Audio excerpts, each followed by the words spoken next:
Hi, welcome to Caribou Country Lifestyle. My name is Cheryl. Today we're going to be going around and it is almost the middle of August and it's that time to focus some attention on some of my plants, whether it be vegetables, flowers, fruit, and I just want to show you the ones that are standing out to me at this time of the summer.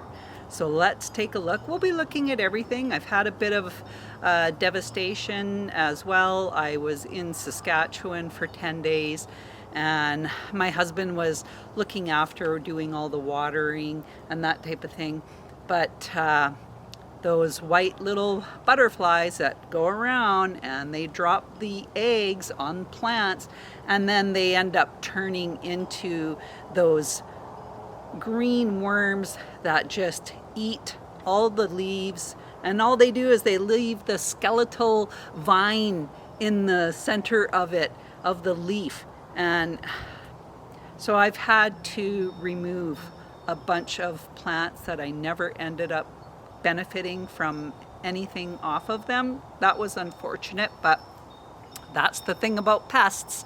You just never know what they're going to attack.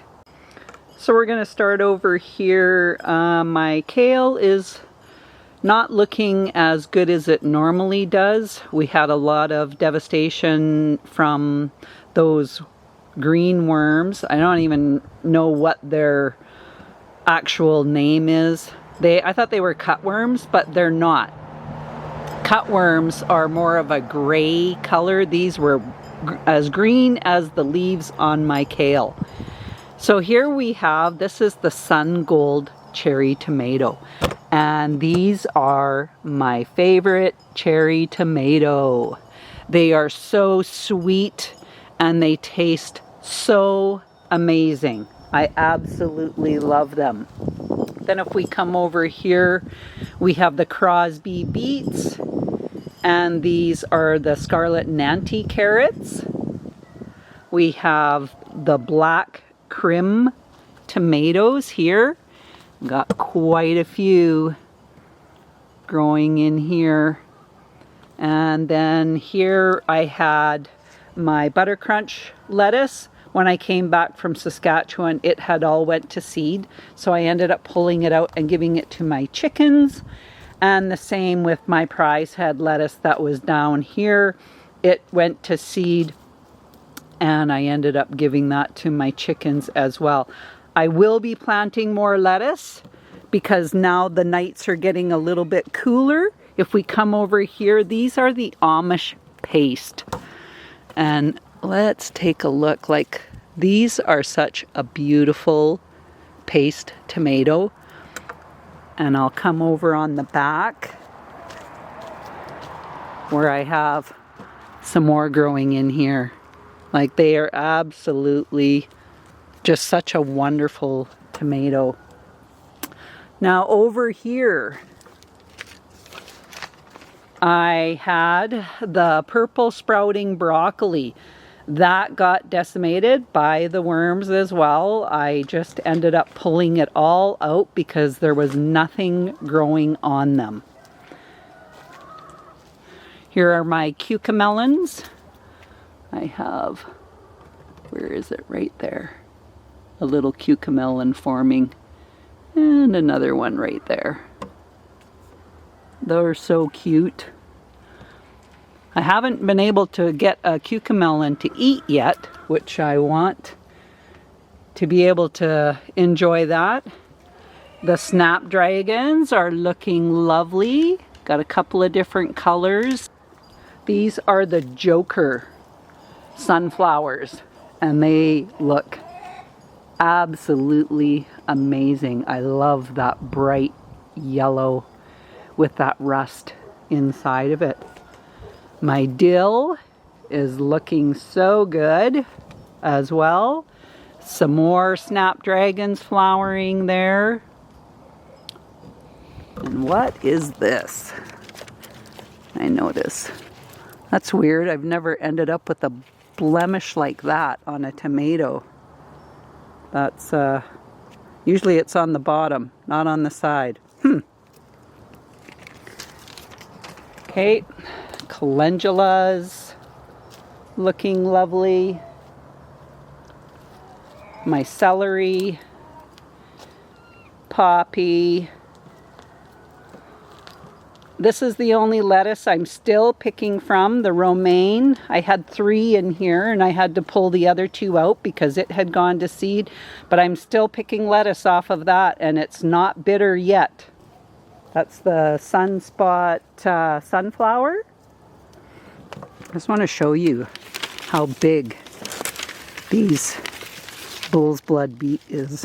Like, you can see how large that is from the top of it. I have picked some beets, but they were not the bull's blood. Devastation in my white kohlrabi. I have 2 left. I ended up picking one of them, but I have these 2 left. This one, there's no bulb forming, and as you can see what those worms have done, it's just crazy how much they've eaten off of these leaves. It's nuts. King of the North peppers. I have a couple in here that are starting to develop. I've got a few more on this one. I ended up putting these tomato cages around my peppers just so that they don't get too heavy and fall over. These are the Marketmore cucumbers. I've got some pretty good ones. I got 1, 2, 3, a 4th one coming in there. Got another one coming there. I really like the production of the Marketmore cucumbers. And it's just a regular slicer cucumber. Here we have the rutabagas. Had a little bit of pest damage with those worms eating the leaves, but it wasn't too bad.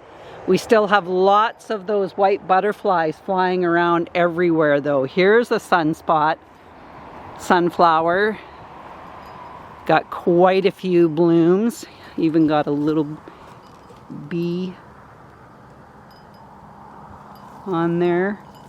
Quite a few blooms on that one. The orange Valencia tomato. That's a pretty good sized tomato on that one. And then over here, oh, and look at the basil. It's doing really well. I'm going to be picking some more and making some more basil tea. Here we have the ox heart, which is in the shape of a heart.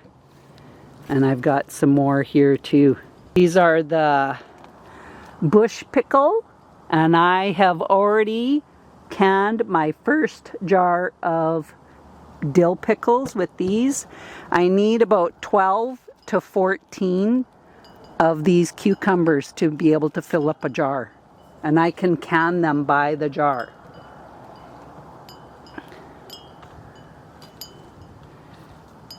And here are the sweet banana peppers. I got quite a few. I did put the tomato cages around these ones as well. This one, I don't know what happened. I don't know if something had broke it when I had those plastic over them. Look at this fennel. It's like growing dill seed on top of it. I read that you actually don't want to plant fennel near other vegetables because they just take over. And I'm kind of sensing that is what's happening here. Oh, I just want to guide this cucumber back up onto the panel. I don't want it coming over into here. There we go. Guide that back up there. And this through there. Okay. Have been picking from the Swiss chard as well. I've been putting it in with my roasted vegetables. Another calendula looking absolutely wonderful. This is the cylinder beets that I ended up picking 3 cylinder beets, and I had tons. Look at this. Not sure. That's so cute.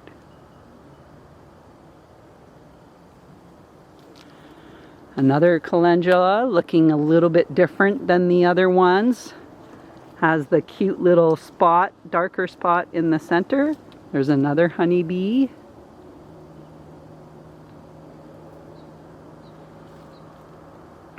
And there's my Swiss chard from this side. Here we have the Danver half-long carrots. I'm just gonna show you what these carrots are looking like. And it wouldn't hurt to thin them out a little. There we've got one here. And when I pick my carrots, I push down on the carrot first before I pull it up. And that helps to not break the tops off. So push down and then up. Oh, that one's a lot bigger. So those are some pretty nice carrots growing in here. I've been meaning to come in here and thin these out. Oh, got a little baby one with that one.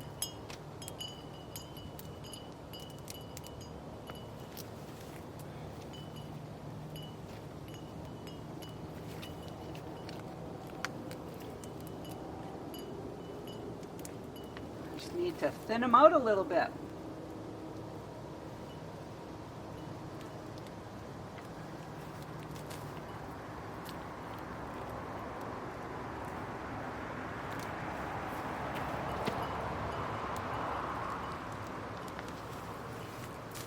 So there you have it. Just a little bouquet of Danver half-long carrots. These are the Aunt Ruby German green tomatoes, and I've got quite a cluster of tomatoes on this side, and above another ones that are developing. And if we come over here, just want to show you, look at that cluster of tomatoes. And I've got another cluster in here. Little baby ones starting to go. And you think about it. When you look from the bottom of that and you go all the way up to the top, that's probably just over 4 feet high that those are.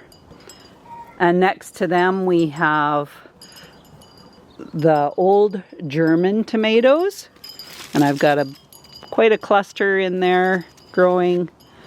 Look at those calendula, another, like this is all from the same pack. It's just a mix of calendulas. Picked my garlic, and I'll take you into the back shop where I have it drying. This here, these are the Manitoba tomatoes. I've cut the bottom branches off just to be able to give them a better chance at developing and ripening.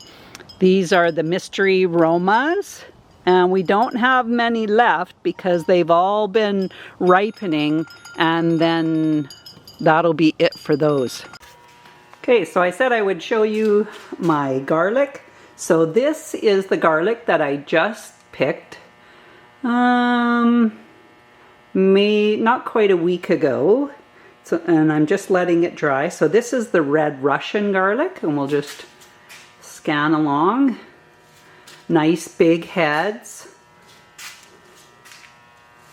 These ones are a little smaller, little on the smaller side. So that's the red Russian. Now we get into the Baba Franchuk, smaller heads on that. They're drying out really nicely. And then what I'll do is I'll cut, I'm going to cut the top off. So if I go back and I look at, let's look at this big one here. So if I cut it off, I'm going to cut it to about there. So it's about 3 inches above this, like, that's huge. Lots of really nice garlic in there. So they're almost dried enough. I just have these old store racks that were left in the back shop here in the property. And so that's my garlic. Now we're gonna come over here. This is just so stunning. I love these nasturtiums, and each of them looks just as beautiful as the other for their color. And the monkshood, like, it's slowly petering off as far as its flowering goes, but here's another nasturtium. Isn't that pretty? Sunflower. This is the last of my twin red lily.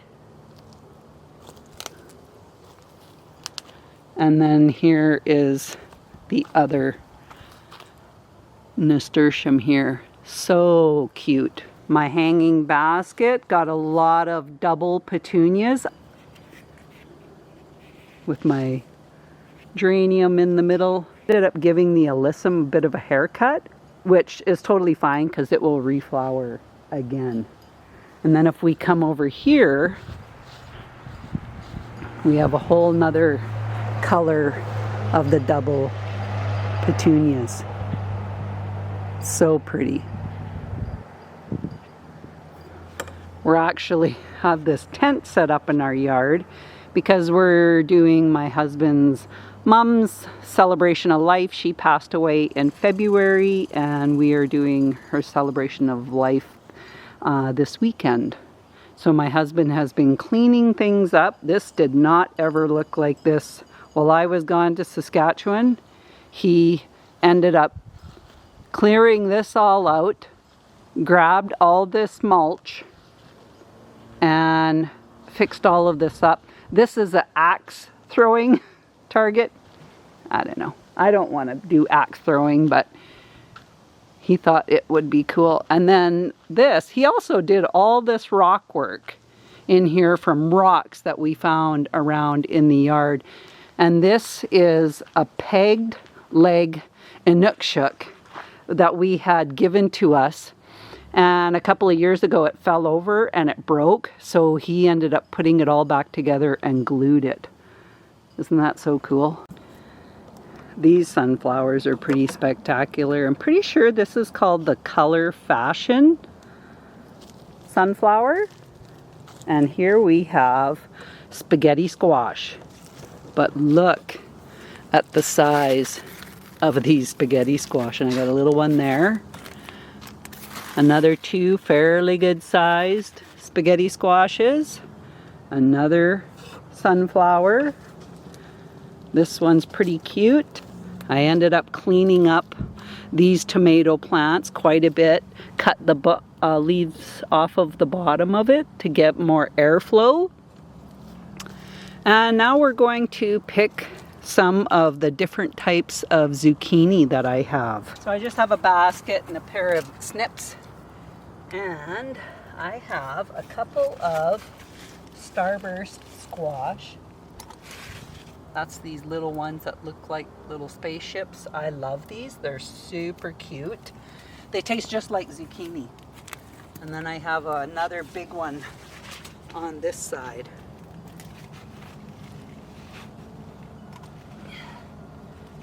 I like to get them when they're smaller like this.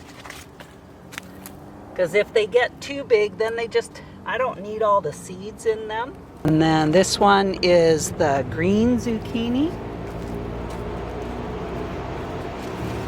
And I got one right in here. Just a little baby. This is when I like to pick them.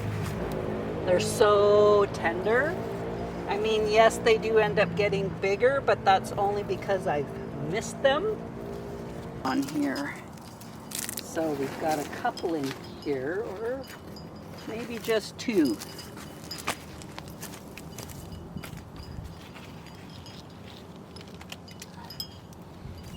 Yeah, these don't get very big, but that's like the perfect size just to slice them up and saute them. You could even cut them in half and stuff them, or you could cut them on an angle and grill them on your barbecue too. Super good. Just put a little olive oil and garlic powder on them. It's so good. Here we have the stonehead cabbage, and look at that. That is such a nice size cabbage. But I've got one here. This one on this side, that needs to be picked before it splits. Got my gardening knife here, and I'm just gonna push the leaves down around it. Just gonna take this clamp off so I have better access.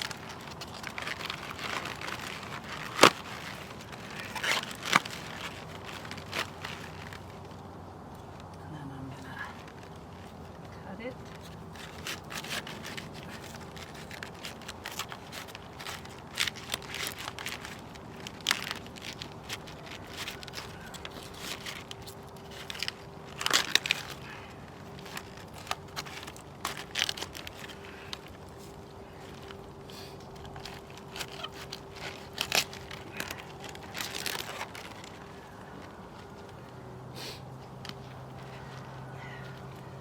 Put this clamp back on.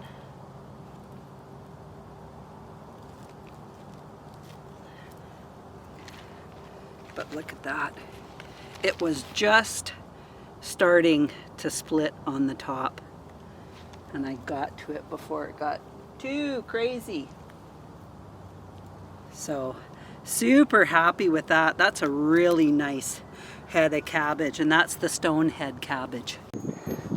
I ended up picking up these fall mums to put in those planters that the deer have been eating from, because I want some nice looking flowers for the celebration of life for this weekend. So that's what those are about. Here we still have the Nicandra blooming, the Indian summer petunias, the dianthus are so pretty, the plum cockatoo petunia, really liking that. Gonna start looking and collecting seeds off of that one. And then this is another one of my favorite petunias. That's the one that my son Jaden got for me for Mother's Day.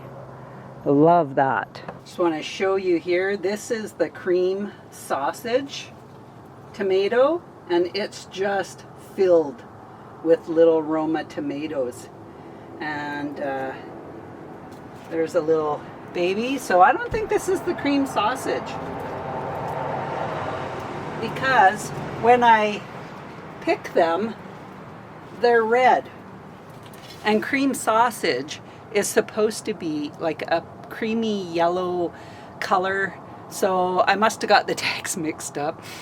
Yeah, and sometimes it doesn't matter how much you try not to mix the tags up. It just happens regardless of how much you try.